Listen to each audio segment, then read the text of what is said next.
5개월 이제 예약의 시기입니다. 결정할 게 결정했으니까 예약해야죠. 예약 중요해요. 가장 메인 신혼여행과 웨딩 촬영에 대한 예약 2가지를 하시면 됩니다. 먼저 신혼여행부터 볼게요. 말만 들어도 설레요. 결혼 끝난 분들은 다 그 얘기합니다. 신혼여행 갈 때가 제일 좋았어. 아무것도 생각 안 나는데 그 신혼여행 떠날 때의 그 기분. 근데 신혼여행은 이제 신랑 신부가 뭐 얼마만큼 여행을 많이 다니셨는지 또 어딜 가셨었는지 어떤 형태로 가셨는지에 따라서 굉장히 무궁무진하게 다양해요. 그리고 요새는 정보들도 워낙 많잖아요.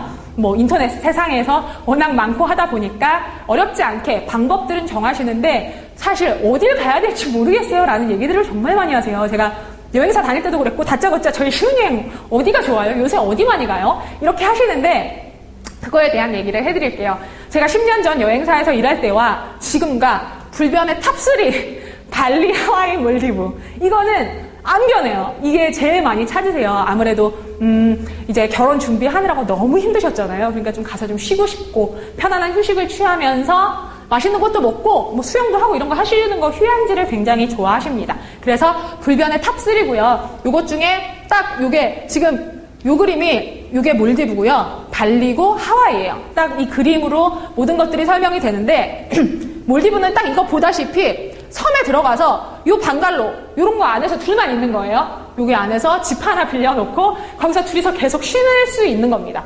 밥 때 되면 이렇게 집사가 갖고 와서 밥 주는 밥 먹고 그 앞에서 스노클링하고 이게 다예요. 그렇기 때문에 연애 기간이 좀 짧은 커플이 만족도가 좋습니다. 막 10년 이상 사귄 커플이 가면 DVD만 보다 왔어. 가지 마. 이런 소리가 나올 수가 있는 곳이지만 바다가 워낙 예쁘고 하니까 또 몰디브가 앞으로 사라진다고 하죠. 언젠간 섬이 자꾸 가라앉는데요. 그런 이유들 때문에 몰디브 많이 가는데 거의 100% 휴양형이라는 거 알고 가시면 좋고요. 요거를 약간 이제 보완할 수 있는 거, 인도양 가고 싶다. 그런데 우리는 너무 심심한 건 싫어해서 나온 게 모리셔스.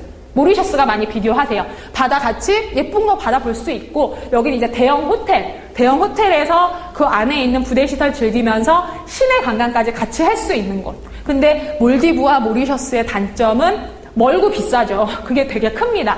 멀면 그만큼 휴가 기간이 길어야 돼요. 뭐 4박 5일 이런 거는 꿈도 못 꾸세요. 최소 6박 7일 정도는 넘어가야 되니까 그런 부분은 이제 보완해서 인기 있는 게 사실 발리예요. 발리 동남아 가깝죠. 비교적 가깝고 가격도 싸요. 현지 쓰는 것도 쌉니다. 그리고 관광도 할 수 있고요. 지금 보이는 게 풀빌라인데 풀빌라도 굉장히 잘 돼 있죠. 풀빌라는 그 빌라 안에서 우리 둘이서 여기서 이 안에서 둘만 수영하는 거예요. 그러니까 다 벗고 수영해도 상관없어요. 참 좋은 것이죠. 신혼부부들한테 아주 좋습니다. 그래서 발리 같은 경우에 되게 많이 가시고 발리는 이런 풀빌라도 좋아하시지만 관광 형태와 같이 가시고 싶다 하면 풀빌라 2박, 리조트 2박, 호텔 2박 이렇게 해서 관광과 휴양을 약간 결합한 상품으로 많이 가시고요. 그리고 발리랑 많이 비교하시는 게 또 풀빌라 하면 푸켓. 굉장하죠. 이제 태국이 아무래도 관광 대국이니까 워낙 뭐 관광할 거리들은 많고 풀빌라는 마찬가지로 잘 되어 있어서 발리와 푸켓 많이 비교하시고요. 그리고 그것보다 더 우리는 좀 경제적으로 더 가까운 곳 가고 싶다 하고 가시는 곳들이 세부 보라카이.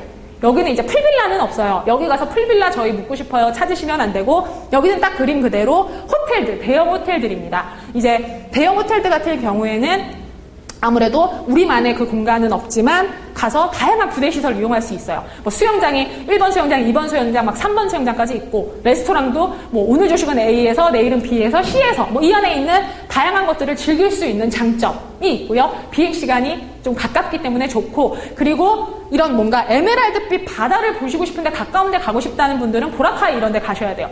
푸켓 발리 가면 거기는 바닷물이 상당히 깨끗하지 못합니다. 해운대 앞바다랑 비슷해요. 그렇기 때문에 거기는 바다 보러 가시는 곳은 아니기 때문에 그런 또 차이들이 있습니다.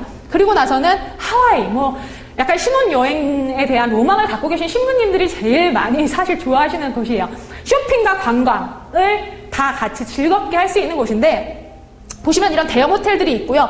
이 해안도로를 따라서 뭐 드라이브를 하고 이런 약간 제주도 느낌이라고 보시면 돼요. 그래서 두 분이서 차 렌트 해가지고 자유여행 다니면서 맛있는 거 먹고 쇼핑하고 관광지 관광 보고 이러는데 최적화되어 있는 곳이거든요. 그래서 해외여행을 그래도 자유여행으로 좀 한두 번 갔다 오신 분들이 가시면 사실 더 좋아하실 만한 곳이 하와이입니다. 그리고 하와이는 이 휴양이랑 같이 저희는 하고 싶어요 라고 하시는 분들이 이제 라스베가스랑 많이 묶으세요. 하와이 라스베가스 신혼여행 굉장히 인기 있는 상품.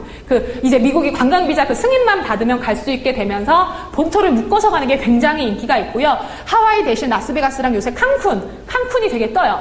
칸쿤이 멕시코에 있는 건데 여기가 미국인들이 퇴직하고 나서 살고 싶은 도시 1위래요. 그러니까 얼마 전에 이제 우리 다큐멘터리에도 나왔어요. 굉장히 휴양지로는 또 새롭게 각광받는 곳이라서 칸쿤 신혼여행이 요새 또 굉장히 뜨고 있는 곳이고요.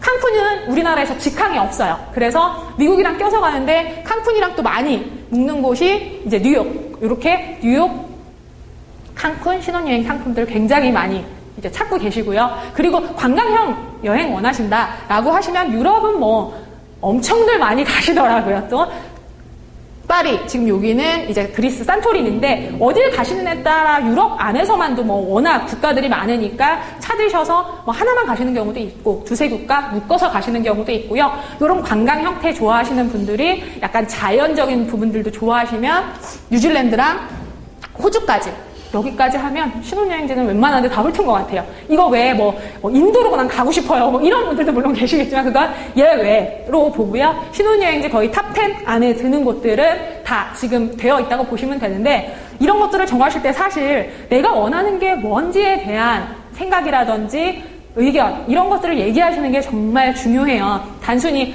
신혼여행뿐만이 아니고 저 같은 경우에는 뉴욕을 갔다 왔어요. 뉴욕만 가시는 경우가 요새는 좀 있다고는 하지만 사실 많지는 않아요. 왜냐면 너무 멀고 비싸고 그리고 빡세요. 말 그대로 빡셉니다. 그런데 저희는 뉴욕에 꽂힌 거예요. 둘 다. 무슨 책을 보다가 뉴욕에 확 꽂혔어요. 뉴욕을 가야 되겠는 거예요. 그런데 휴가는 딱 일주일. 이거 어떻게 해요? 비행 시간만 해도 10시간이 넘는데. 그래서 양가 부모님들한테 말씀을 드렸습니다.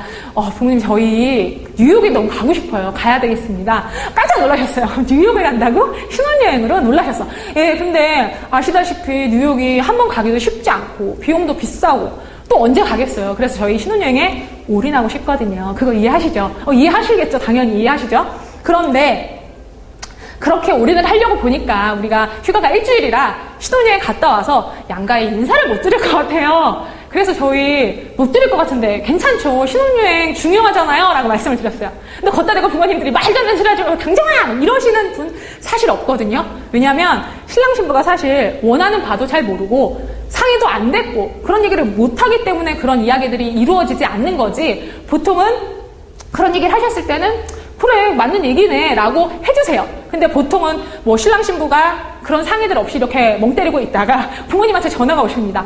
너네 신혼여행 갔다가는 우리 집 먼저 인사 와라. 우리 집이 더 가깝지 않니? 이런 얘기들을 하시면 이제 열받는 거야. 전화 끊고 신랑한테 따집니다. 야 원래 친정 먼저 가는 거야. 신혼여행 갔다 와서는. 근데 니네 부모님이 니네 집 먼저 오래. 야 그게 말이 된다고 생각해? 막 이래요. 신경질이 나.